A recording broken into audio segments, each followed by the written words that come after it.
जब दिल लग जाता है तो फिर हमको जहां रहते हैं वहां चैन नहीं आता है। क्यों चैन नहीं आता है? क्योंकि हमारा दिल ठाकुर जी की शरण में लग गया है। जब हम घर में रहते हैं और हमारा दिल नहीं लगता, ठाकुर जी की शरण में लगा हुआ दिल, अब घर में दिल लग ही नहीं रहा है, तो फिर क्या करोगे? फिर ठाकुर जी की शरण में पहुंच जाओगे। जब ठाकुर जी की शरण में सब कुछ छोड़ के पहुंच जाते हो तो संसार के लोग फिर तुम्हारे ऊपर बातें बनाते हैं। लेकिन भगवान गीता में कहते हैं कि सर्वधर्मान परित्यज्य मामेक शरणम व्रज। प्यारे, कहते हैं कि सभी धर्मों को त्याग कर, सभी धर्मों को त्याग कर मामेक, मां मानी में, एक मानी एक, शरणम मानी शरण में, और ब्रज मानी आ जाओ। अगर मेरी शरण में आ गए फिर तुम्हारे लिए कोई पाप लगने वाला नहीं है। संसार के लोगों का काम है कहना, वो तो कहेंगे, लेकिन उन्हें क्या पता कि तुम्हारा दिल ठाकुर जी से लग गया है। अब आप सोचोगे कि अगर हम कदम उठाएंगे, क्या हमसे पहले किसी ने ऐसा कदम उठाया है? तो तुलसीदास बाबा रामायण में लिखते हैं, तेजो पिता प्रहलाद विभीषण भ्रात भरत महतारी। अगर भगवान की शरण में जाने से तुम्हें कोई रोकता है तो तेजो पिता प्रहलाद, प्रहलाद के पिताजी ने हिरण्यकश्यप ने मना करी थी कि भगवान की शरण में मत जा, नारायण का नाम मत ले, वो मेरा पक्का शत्रु है। क्या प्रहलाद माने? नहीं माने। विभीषण ने अपने भाई रावण का त्याग कर दिया था।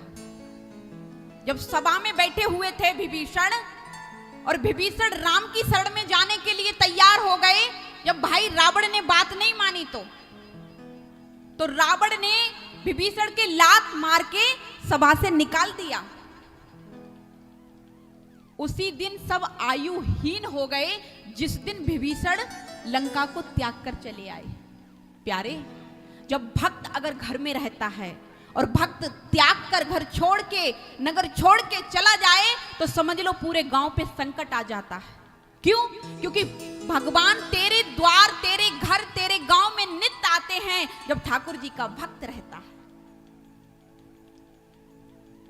और यहां तक कि अगर गुरु, राजा बलि ने गुरु का त्याग कर दिया था, हाजी या नाजी, कल कथा सुनी थी ना।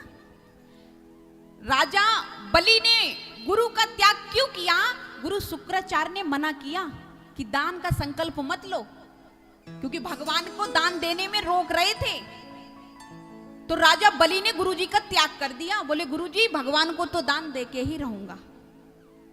अगर गुरु जी का भी त्याग करना पड़ जाए तो भी हमारे लिए कोई पाप लगने वाला नहीं है।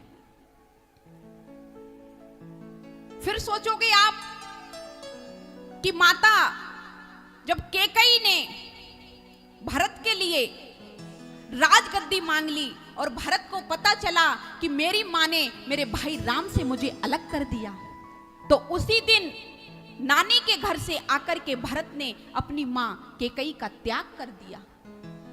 प्रहलाद ने पिता का त्याग किया, भरत ने मां का त्याग किया, राजा बलि ने गुरु का त्याग किया। अब कौन बचा? माता पिता गुरु तीनों हो गए। आगे चलकर माताओं के लिए एक पति मिलते हैं, देह के पति, जानते हो। अब सोचोगे पति का त्याग नहीं कर सकते, क्योंकि पति के लिए तो 7 फेरों में बन के आए। लेकिन जानते हो प्यारे, वृंदावन में जब श्याम ने बुरली पर निनाद किया, बंसी को बजाया, तो सारी गोपिकाओं ने अपने पतियों का त्याग करके और गोविंद की शरण में पहुंच गई।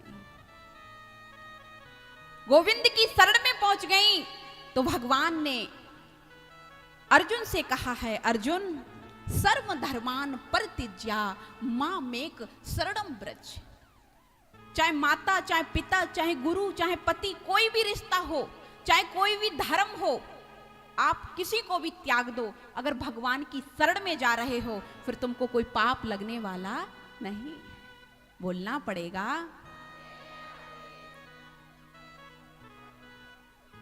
हमारे संसार रूपी जो रिश्ते हैं ना, जैसे माता का रिश्ता, पिता का रिश्ता, बेटा बेटी का रिश्ता, ये क्या है? हमारी ये जीवन रूपी एक रेल की गाड़ी है। जीवन रूपी एक रेल की गाड़ी है। उस गाड़ी में पिताजी की सीट कन्फर्म है, दादाजी की सीट कन्फर्म है, और तुम्हारा भी आगमन हो गया। लेकिन जैसे ही तुम्हारा आगमन हुआ और वही जीवन रूपी रेल की गाड़ी जब धीरे धीरे आगे चलती है, तो जानते हो क्या होता है? क्योंकि दादाजी का स्टेशन आ गया। दादाजी का स्टेशन आ जाएगा, और दादाजी का जब स्टेशन आ जाएगा तो दादाजी को उतरना पड़ेगा। अब आप कहोगे दादाजी उतरना नहीं चाह रहे हैं, क्योंकि जीवन रूपी गाड़ी है और स्टेशन आ गया शमशान घाट का। कहाँ का? शमशान घाट का। अब शमशान घाट पे दादाजी को उतरना है, क्योंकि यात्रा जो थी जीवन की वो पूरी हो चली, और नहीं उतरेंगे दादाजी गाड़ी में से तो जानते हो फिर क्या होगा? फिर काले काले कोट वाले यम के दूत आएंगे और डंडा मार के उतार देंगे। जैसे कि टीटी आता है ना, जब हमारे पास टिकट नहीं होता है तो क्या करता है? फिर लंबा वाला टिकट बना के हमें बैलेंस देता है कि अब तुमको इतना भुगतान करना पड़ेगा। ये टिकट रूपी क्या भुगतान करना पड़ेगा? फिर तुमको ठाकुर जी की शरण के नाम का मंत्र का जाप और करना पड़ेगा। फिर दादाजी को इसलिए आसानी से ही उतर जाना चाहिए। जैसे ही दादाजी अपने स्टेशन पे उतर गए, उसी स्टेशन से थोड़ी दूर आगे और चले, तब तक हमारा आगमन हुआ था उसी रेल की गाड़ी में हमारे पत्नी रूपी एक सीट कंफर्म और हो गई। सीट जैसे ही खाली हुई, जिसका रिजर्वेशन था पूरा हो गया, अगले यात्री ने वो सीट ग्रहण कर ली। दादाजी की सीट खाली हुई और हमारा विवाह हो गया। हमारी पत्नी उस सीट पर आकर के बैठ गई। कुछ दूर हम फिर आगे चले और आगे चल के पता चला कि पिताजी का स्टेशन आ गया। पिताजी का स्टेशन आ गया। फिर पिताजी को भी उतरना पड़ा। जब पिताजी उतरे और फिर जीवन रूपी ये रेल की गाड़ी कुछ आगे चली, फिर हमारी सीट पर यानी हमारी गोद में एक हमारा नन्हा सा बालक आ गया, गोपाल आ गया, जिसका रिजर्वेशन पूरा होता जा रहा है और जिसका टिकट आ रहा है वही चढ़ता जा रहा है।